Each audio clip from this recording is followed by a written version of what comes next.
For you to open up your mind to what is possible and new innovations, you have to move outside your current network. In the industry, we're always talking about to focus on one thing, focus on one thing. And I think that has a place, but diversification has a place as well. Then I have to think who are in my circle that can help elevate and get me to that situation. What can I learn from this circle?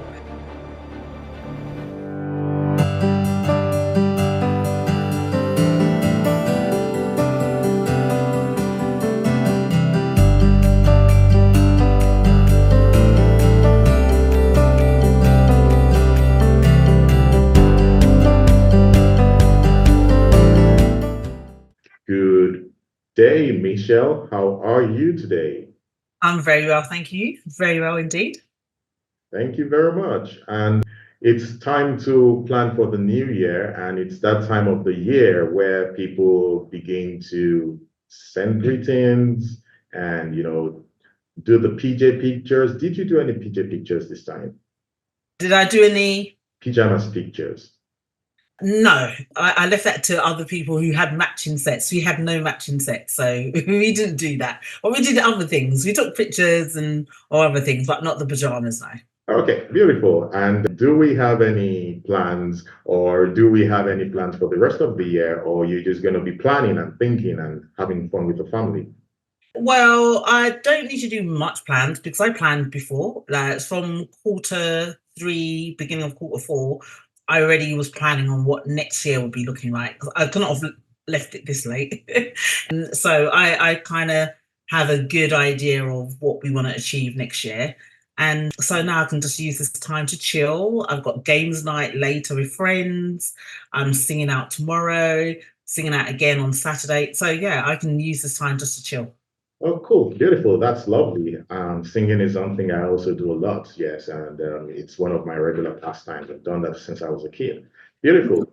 Okay, awesome. Welcome everybody to the GLIT podcast. This is one of the first episodes, and we are doing this as one of the episodes that help you plan for the year. We'll be having a couple of sessions for planning for 2024, which is your new year planning. And I'm calling it the Hello 2024 series. And we will be having a business podcast. We would be having something in technology. We would be having something in innovation. And for those on the career path, we also are doing something on career. So this is the year where you get your promotion. This is the year where you get your raise. And if it's in business, this is the year where you do phenomenal things.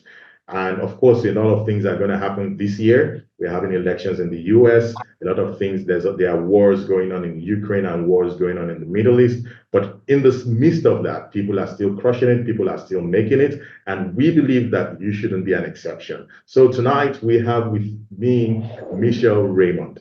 Michelle Raymond is a UK-based entrepreneur and business owner. Actually, she has the nickname the Corporate Acquisition Queen. And she is one of the UK's leading diversity voices, both for business and HR. She has about 25 years of experience working in HR. And after a wonderful career in HR, she decided to run her own thing where she does HR advices, business consulting, and she also has a new event which she launched late this year in November called the Diversity Business Summit. I was there. It was a wonderful event in London, and it's something you should always look out for. In that event, we had about 100 plus business owners networking, meeting together, learning how to grow their businesses with strategic moves. And also, they had a lot of businesses who needed small businesses to work with them in the room. And when I say businesses, I meant businesses like Lloyd's Bank, businesses like Meta, businesses like Sainsbury's, and all sorts of businesses. So if you're looking to grow your business in 2024, one person you should have in your corner is somebody like Michelle. So today we will be talking about how to plan your business for 2024, the financial part, the sales part, the growth part. Your business should add an additional 1 or 2 zeros in this new year we are looking at. And Michelle is right here to tell us how that is going to work. So I am Tosin Shobukola. I'm a business innovation and technology expert, and you have so much about me in the description below. Moreover, but this is not about me, this is about Michelle and you. So I'm I'm just going to serve as umpire, and Michelle is going to go up. I'll ask her a few questions. She'll share her thoughts. She gets really passionate when she's talking about these things. So look out and get prepared to be wild. Thank you, Michelle, for joining us again. Do you have any first words to say before we go deep into the questions? Well, I feel very honored to be part of this podcast. And I think I love the idea around innovation, business, and tech. And I think that's definitely the direction of the future of work and the future of business. So I think this is an apt podcast for people who really want to build and grow their businesses. So I feel honored to be the chosen one. Thank you very much. And thank you for saying yes. So, do you have a little way in which you can reflect over the past year? I know you literally had a blast last year, a lot of traveling, a lot of preparation, even the rundown to the November event was a whirlwind, but you knocked it out. You killed it. You did it. You smashed it. So, in addition to that wonderful rundown you had, how was this outgoing year for you? Yeah, I must admit it exceeded my expectations in terms of the whole entire year, not just the event itself. I think the event was a combination of stuff, but throughout the year, I did a lot of traveling. And one of the cities that I do often travel to is Dubai. And I've been out into Dubai about 3 times in 2023. And that was for business, for networking, for speaking. So it's for a number of different things. And through that, I managed to meet and collaborate with people, like you being one of them. And all of this led to the event. Now, the event I had, this event that I had in my mind for years, and I just didn't know how to execute it. I was actually a bit reluctant because I was thinking I'm used to speaking at other people's events, speaking at other people's platforms, and for me to create my own was huge for me, absolutely huge. And I was reluctant to move forward with it, although I knew deep down I had to do it. And although there are other events, so the event called the Diverse Business Summit brings together diverse business owners, small business owners, micro entrepreneurs with some of the big corporates in the world. And what I'm trying to do is build a bridge between the two. So then the small companies, they get awareness and knowledge of what it is like to work with large organizations as a contractor, as a supplier, and for these corporate organizations to work with more smaller businesses who are more innovative and adaptable. So it's getting those two worlds to collide. And I'm just there as to facilitate that meeting of minds, and to be able to sit in the room and to see it all come to fruition.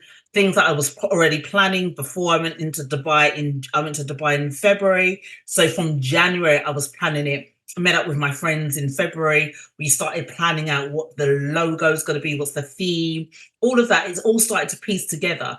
But in saying that, there was a couple of things I didn't get to achieve in 2023 that I might look to do for 2024.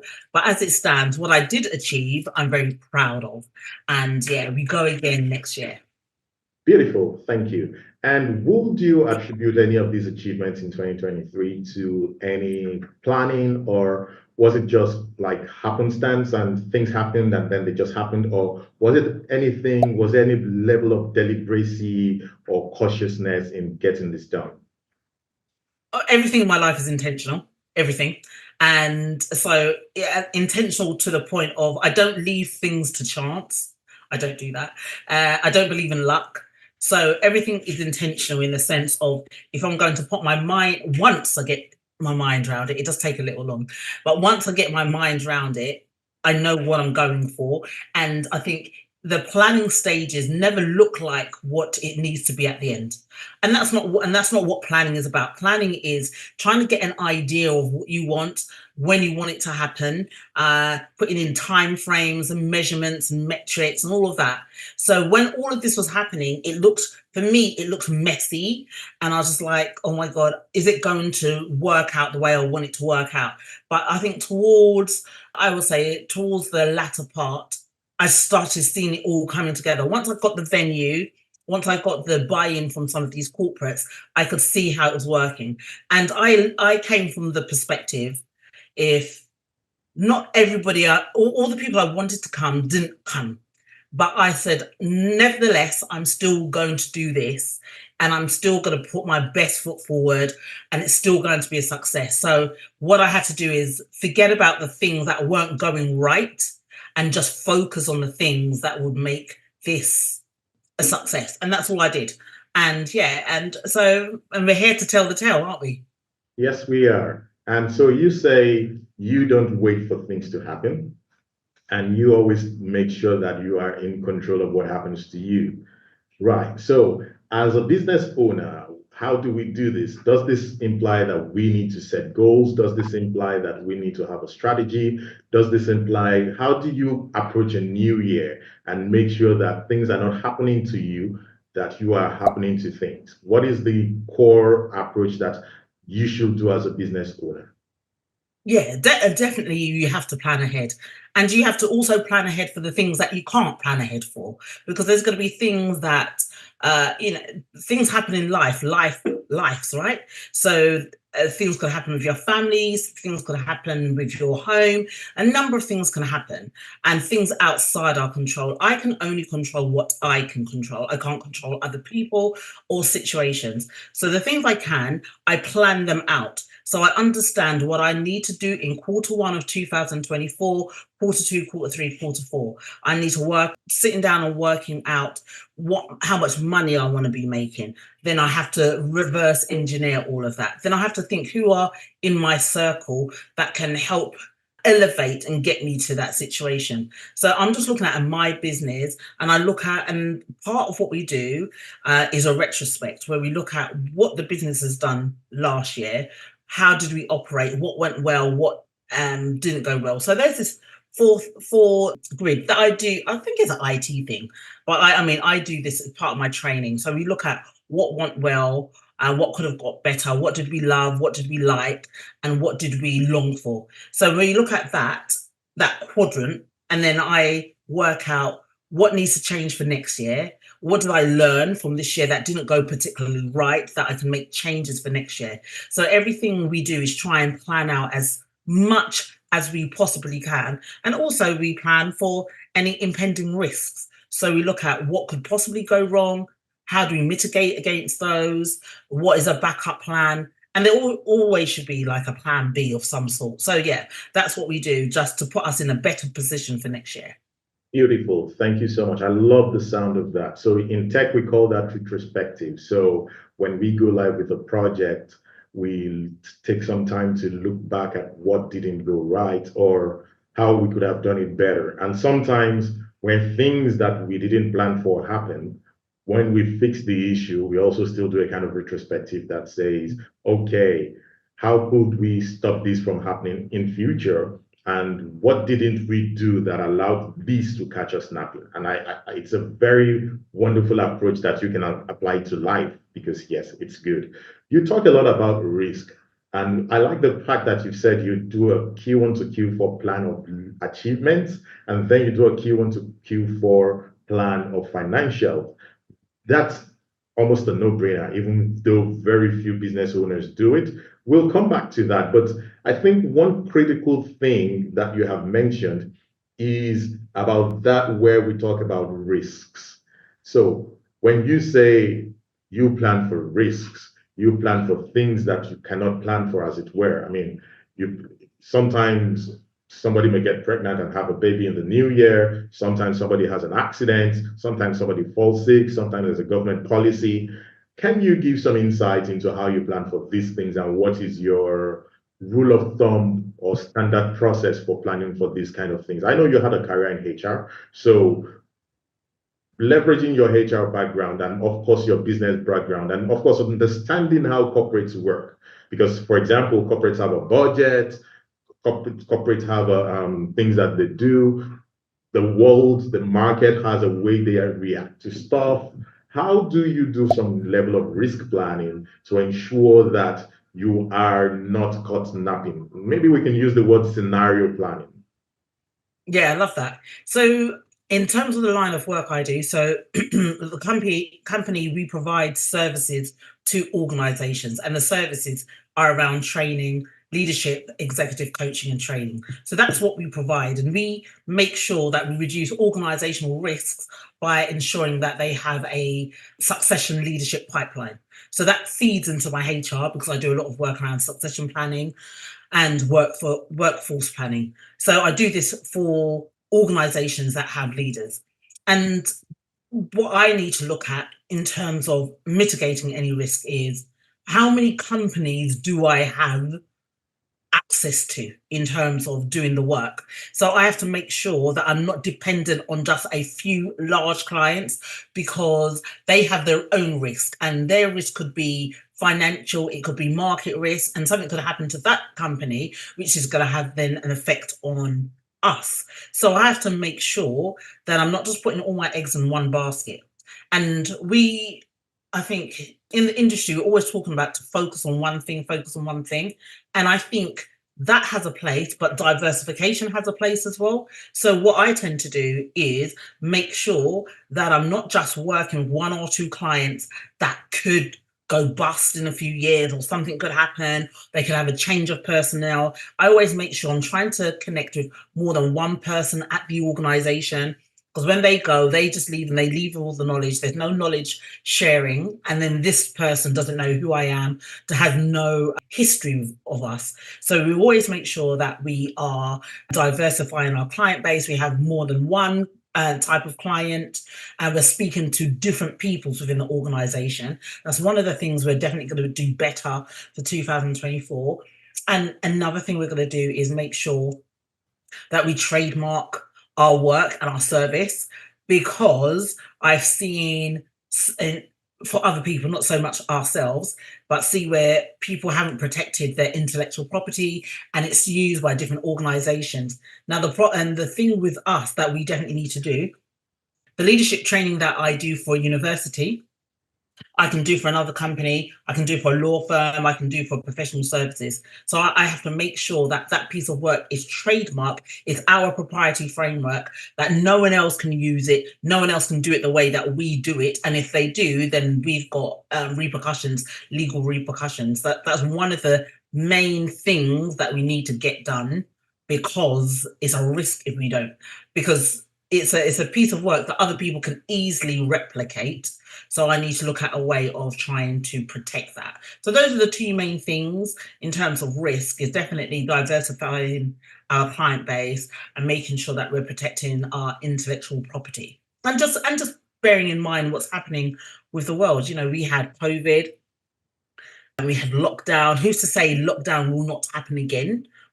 So we need to think about how do we adapt to any potential world changes. So it's looking at how do we make sure that we stay relevant? How do we make sure that we can still serve our clients? So we can make sure that we do things online as well as offline, and we're ensuring that we're up to date with technology. So we make the process of online coaching and online training as adaptable and as innovative as possible.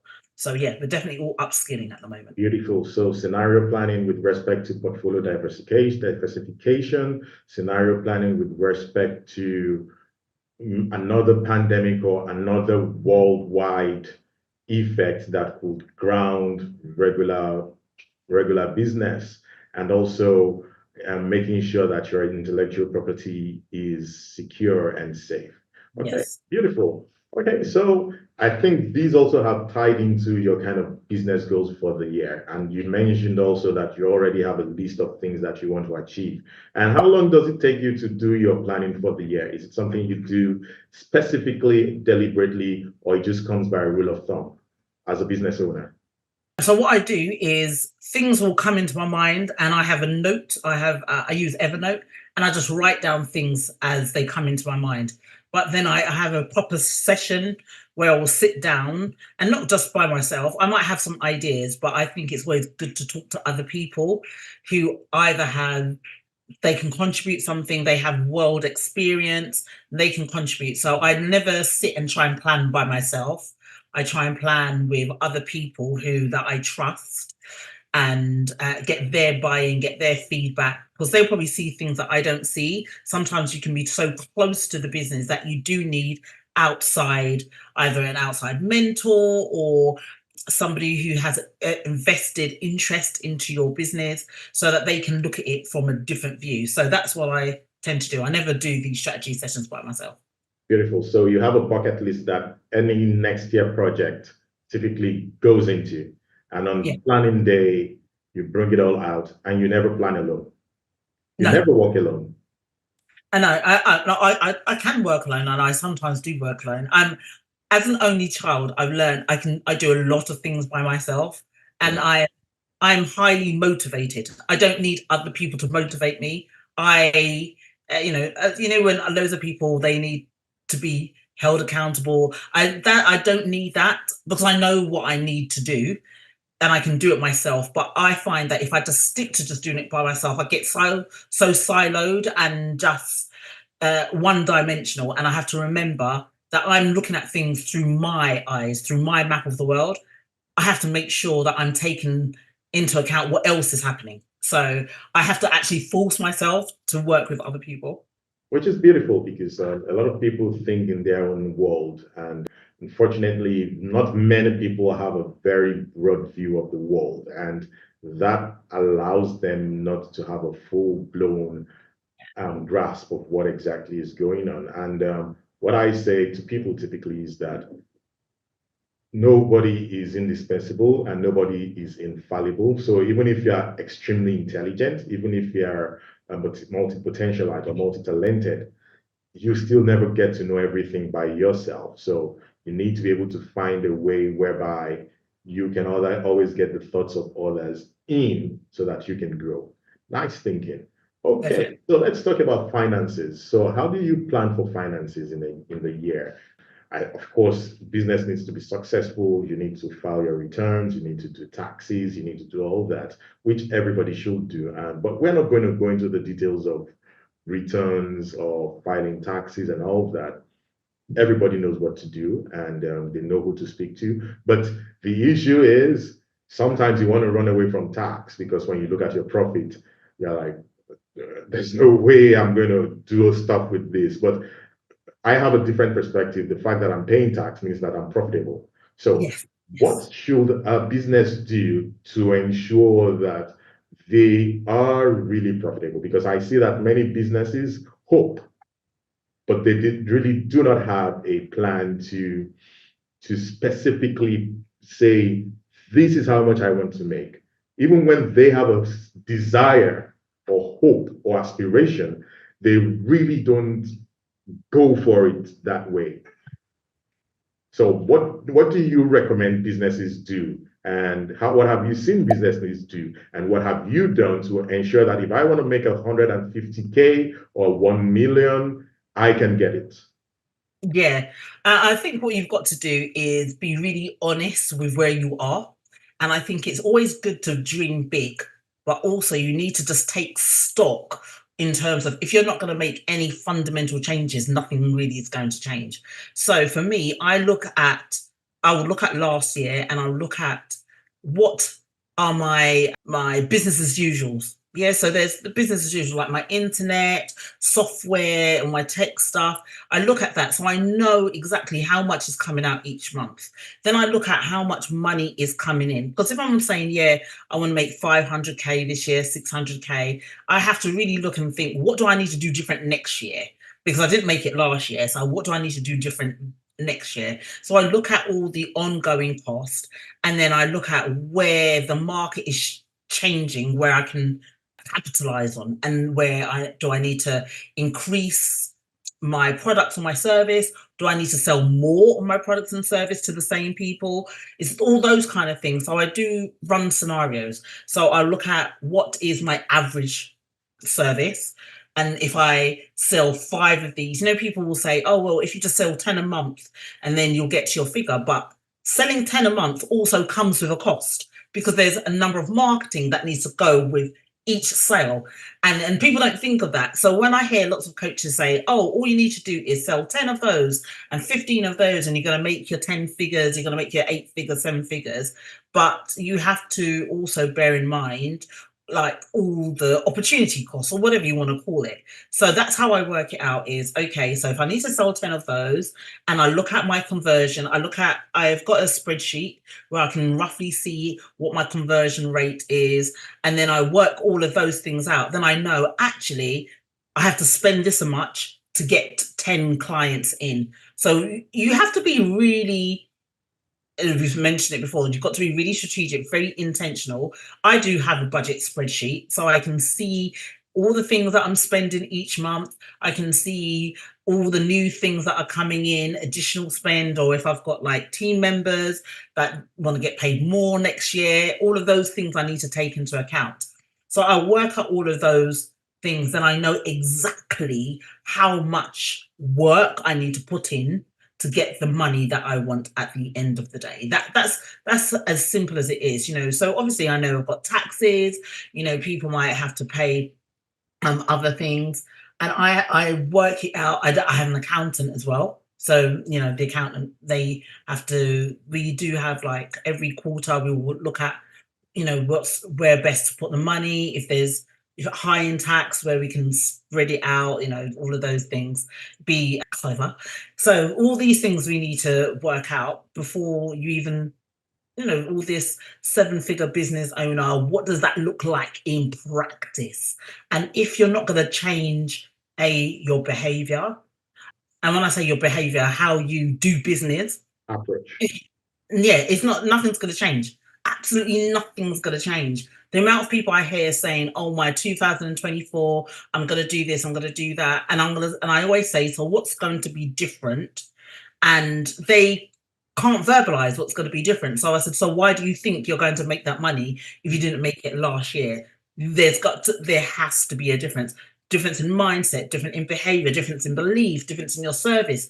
All of these things will need to change, and you plan ahead for it. Beautiful. Thank you so much. I have one of my mentors who typically says, how is next year going to be?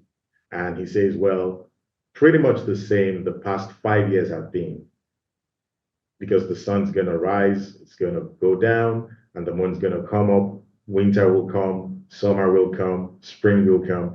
And of course, some of those things won't change, and everything is going to be the same unless we do something differently. And of course, we know it's folly trying to do the same thing and expect different results. So I Mm. appreciate that really. So you need to fundamentally think what's going to be different if you're going to get something new. And of course, even though we have a lot of people who claim the size of their business based on the revenue they make, it actually should be on the profit margins. So it's a 7 figure business. Yes, it's a 7 figure business in revenue, but again, is it 7 figures coming into your purse at the end of the day, or is it just 3 figures or just 6 figures? So that needs to be accounted for. And just like you said, if you are going to hit a target, am I targeting 150K or 100K? And what's my cost of goods sold? What does it cost me to get to that 150K? I have a very good friend who does, when she's pricing, her prices are usually very strange. So she doesn't price necessarily to psychologically win customers. She prices for tax, because in Mm. her country, she's already billing the price to the customer. Unlike in the UK, where you need to hit a figure before you start earning and paying tax.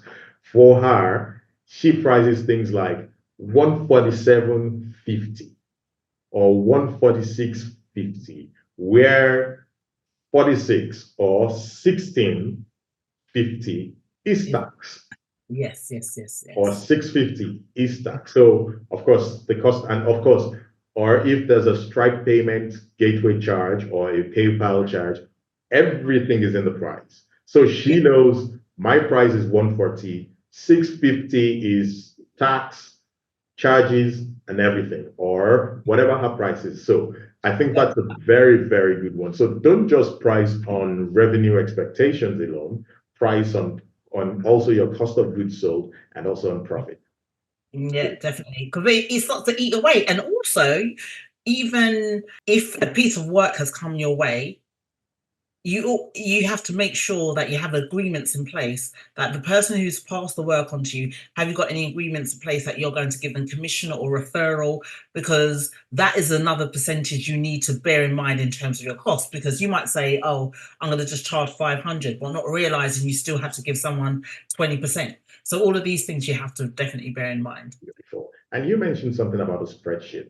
You seem to like a lot of technology. So what tech stack do you use, and what tech stack should a business owner have when he's going into this? Of course, big businesses typically know what to do, but small business owners are not sure. So, and there's a whole lot of tools, and today they are using Zoho, tomorrow they are using Zoom, tomorrow they are using web, whatever tool. But what are the critical tools a business owner should have to be able to succeed in the new year? I think you need a platform that can do you want a platform that can do as many things as possible. So, and that's another way of centralizing your money. So what I had done in the past, I had different things. I had like a booking calendar. I used to use Zero. Oh, I still use Zero now and again, but I've got another accounting tool called Wave, and I had a CRM here, I had this here, and it just made, when I looked at the price, if we are talking about money, and I just noticed, God, I'm paying how much for this a month, I'm paying that, paying that. And I found a tool that encompassed everything. And now I can do my CRMs in there. I can take money from there. I can write proposals in there. I can do calendar bookings in there. It just helps streamline everything. And then because I do have different people working on different parts of the business, they can get access to that. And then I project manage everything in a tool called Jira. And with Jira, it just helps transparency. So we know what everybody's working on. We can move it across the board. It's like Trello, but it's a bit more advanced for Trello. So yeah, and it allows us to just track all the activities that are happening within the business. And I just find it is so much easier. And then we use other tools. I think other tools are in the business that people need. You definitely need a CRM, because I don't know how people keep in contact with their clients or prospects if you don't have a CRM and a tool where you can keep engaging with them. So you definitely need a CRM. And in terms of my own accounts, I keep my own budget. So I have just a basic Excel sheet, and on it at the top half, it has all the things, all the money that's coming in, and then it tallies that up. And then underneath, it has all the money that's going out. And then underneath that, it works out the money coming in, take away the money that's coming out. So I know by the end of the month, I can just look at August, I can look at September, and I can see, oh my God, I made that much. I made that much. Oh God, it went down or it went up. I can see at a glance so easily. And then that gets sent to my accountant, who does all the profit and loss and everything else. Beautiful. That's amazing. Awesome. And what's the name of this all-in-one tool? Oh, so the one I use, so I think it's a white labeled, but the one I use is CEO Growth Lab. But that is actually white labeled from a brand. I think it's called Higher Level or something like that. Okay, I know the tool, high-level tool. Yeah, and Yeah, okay, it's a really amazing tool. I know that tool. yeah. So a lot of companies use that. Awesome. Beautiful. Okay, so let's move on to collaborations. Are you planning to do any new collaborations? And while you talk about that, you said also that companies should always try to do something differently. Is there a framework that guides people on how to do things differently, or how to innovate, or how to get new results in the new year? So partnerships and innovation, what is the recommendation for the new year? So, seeing as my business is called The People's Partner, I always try and partner with other people. I'm not here trying to be winning the world by myself. So, yes, there's a number of collaboration projects on the horizon. So, even with yourself, there's things that we're going to be doing together around the leadership sphere. So, I'm excited to see how that pans out. I've got other collaborations planned with people. So even with HR, I don't actually directly do HR anymore. But because I've had such a brand doing it, I still get asked for HR work. So now I've partnered with another HR consultancy and I pass the work on to them and then I take a percentage. So there's collaboration like that. So I don't want to leave anybody uh, without support. Then I've got a program called CAM, which it stands for Corporate Acquisition Mastermind Program. And that's initially we wanted to run that like every 6 months, but we've got to just do intakes at any time, then rather than restrict ourselves just to the 6 months. And with that, I'm collaborating with some other brands on that because there's part of the services I can't offer. So I don't offer services on funnels. I personally don't offer services on automation, but I work with another brand that do. So then I collaborate with them and they provide that service to people that are buying the program. So that's how, in terms of the collaborations, there's a few other ones that I'm thinking about, but I just need to make sure I get it right. First of all, I don't want to overwhelm myself with trying to do too many things. Secondly, I need to make sure that I understand other people's motives and their own values. I'm very value led. So if I don't feel comfortable, and feeling is not a scientific metric, is it? But for me, it's fundamental. So I need to feel like I can trust that person. I need to feel like it'd be a win-win situation.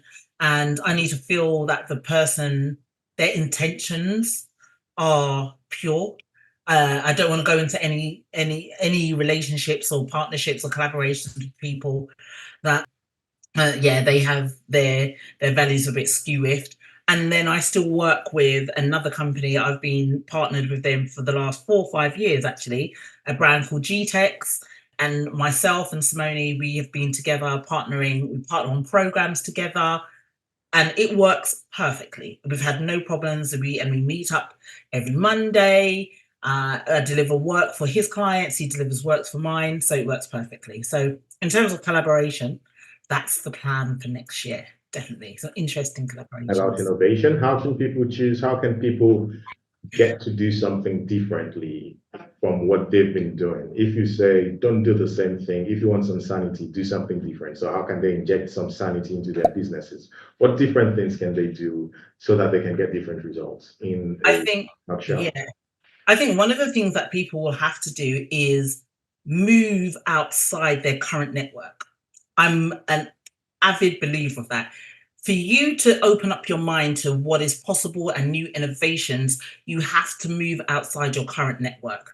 I've spoken at so many events and I see the same types of people talking about the same types of problems and the same types of solution, and nothing moves, nothing shifts. And Mhm. what I remember, I was at the event and I mentioned it at the event, and I said, I've spoken at this event a number of times, and I said, I've seen the same people, we're talking about the same problems, and we're getting the same types of solutions. And I said, you have to, and I actually said, you have to move outside your culture zone. We talk about our comfort zone, there's a culture zone as well. And that's what I was talking about, where it's the same types of people, and you have to move into circles where you feel slightly uncomfortable. You feel like you're the odd one out, but rather than looking at it like an ego thing, look at it like, what can I learn from this circle? Yeah. So actually, it's being uncomfortable in other people's cultures, other ways of other people doing things, and that's where you will innovate, because your eyes will be opened, your ears will be open, your mind will be open to new ways of doing things, new ways of doing, new ways of being. I'm a perfect example of this is when I had gone to Dubai, and one of my friends, now I don't smoke, yeah, but one of my friends said to me I should go with him to. He wants to meet with me. Or he wants me to meet some other incredible people, and he said, but they go to this cigar club. And I said, oh, but I don't smoke. And he said, well, you don't have to smoke, but what I will do is teach you a few things about cigars, which he did. And then, but when I went, I I was with different types of people I would have never met ordinarily. I met somebody who was the head of division for Deutsche Bank. I met some other people from JP Morgan. And from there, we started building relationship. And I never once thought, oh my God, what do I have? At the beginning, I'm not gonna lie, I was thinking, oh, what do I have to offer? I'm the only one that looks like me. I was the only woman in this cigar club. I was the only black woman in this cigar club. But I thought there must be something that I bring to the table. And what I bring to the table is my own personality and my own knowledge, wealth of knowledge. And so that's what I talked about when I was there. And they were telling me about their world. I was telling them about my world. And I never felt Ah, small. I thought, let me come with something. And it opened my mind completely. beautiful. So culture zone. And of course, many times, sometimes people will always feel a bit more comfortable with people that look like and people that think like them and think it's Mhm, safe. Of course, when it comes to values, yes. When it comes to principles, yes. But in mhm, terms of breaking the glass ceiling or breaking any ceiling of any type, mhm, you should move out of your culture zone. I love that. Not comfort zone alone, also the culture zone. mhm. Beautiful. Thank you. So, in parting, as we come to the end of this session, what are your last words, especially around perception, marketing, branding, and what is a must-have for every business in this new year as we go? So, marketing, branding, and of course, must-haves for businesses. Okay, so one thing I want to leave, there's a quote that I continue to say, and it's because everybody wants to make an impact in the world. And I always say, how can you make an impact in the world if you're only tiptoeing through life? It doesn't make any sense. How can you make an impact in the world if in life you're only tiptoeing? So I always look at what can I do to make sure I am leaving footprints in the sand and that I'm not just tiptoeing through life. And I think for 2024, for everybody, we need to be louder. And louder doesn't mean just making more noise. We need to make sounds. We're not empty vessels making lots of noise. We need to make a sound so that you are leaving footprints wherever you go. And that's for me, that's for 2024, my mantra.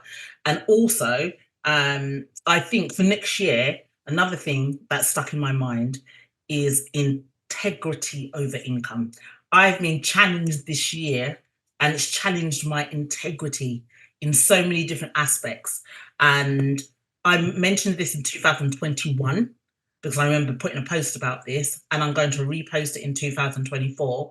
Choose integrity over income. And I think that's going to be a differentiator between many businesses where people are going to want to invest and pay money to companies that are full of integrity and authenticity rather than those that are lying, cheating, and twisting results, twisting client results to get people in. I'm not about that life. So integrity over income all the time. Thank you so much. This has been a wonderful time, and I guess and a lot of people are going to learn from this.